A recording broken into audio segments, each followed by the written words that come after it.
everyone, it's Nicole here, and I'm here quickly answering a question that one of you recently asked. One of you was a little bit confused by the verb suggest, because there's so many ways to use this word. There's many different forms when you speak, when you write, and you know, being aware of these different forms of the verb suggest can really help lift the level of your English, if you use them correctly, of course. So I thought that I'd quickly talk about the word suggest and teach you the different ways that it can be used so that life is a little bit easier for you, so that you better understand when you hear it, but more importantly, so that you are able to use it correctly when you write and when you speak. Are you ready? Okay, so the first form of suggest is to suggest doing something. To suggest doing something. So there, after suggest, we're using the verb ing form.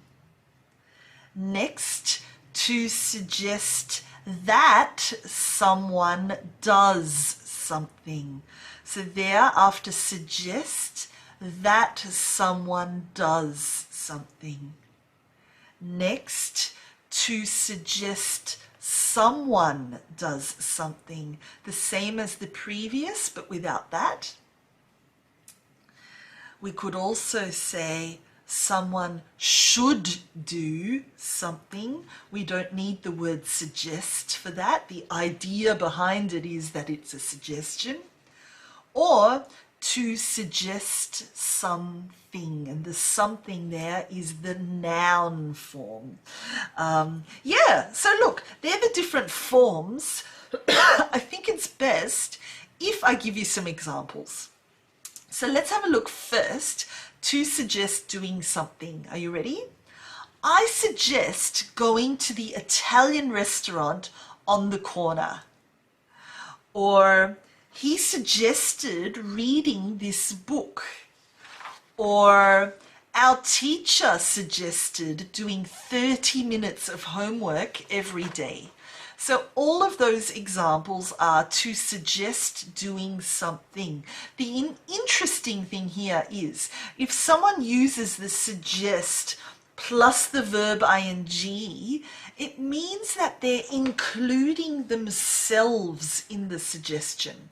So if I say, I suggest going to the Italian restaurant on the corner, I'm inviting myself along. I'm not saying you should go to the restaurant. I'm saying you and I should go together to that restaurant. So whenever you're making a suggestion with that verb ing form, you're including yourself in that suggestion. Just be aware of that.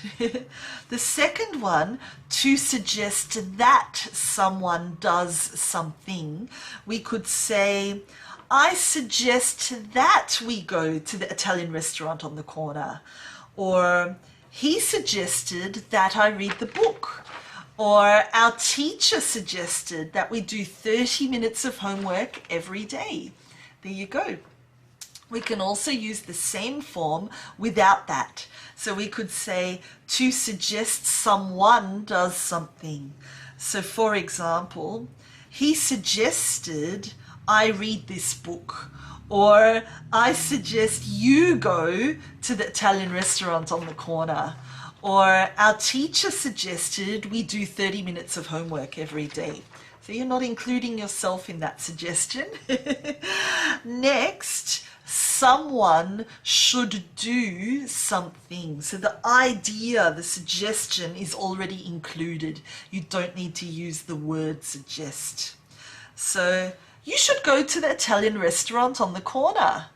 Or he said I should read this book.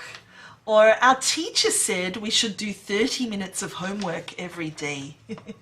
Finally, we could use the word suggest with a noun, to suggest something. So we might say here, I suggest the Italian restaurant on the corner. That's your noun phrase there. There's no verb after suggest. Or he suggested this book. No verb after suggest. Or our teacher suggested 30 minutes of homework. So there you go. There's the word suggest and all the different ways that you could use it. I hope that you enjoyed that. My suggestion, now I'd like you to write some example sentences using the word suggest.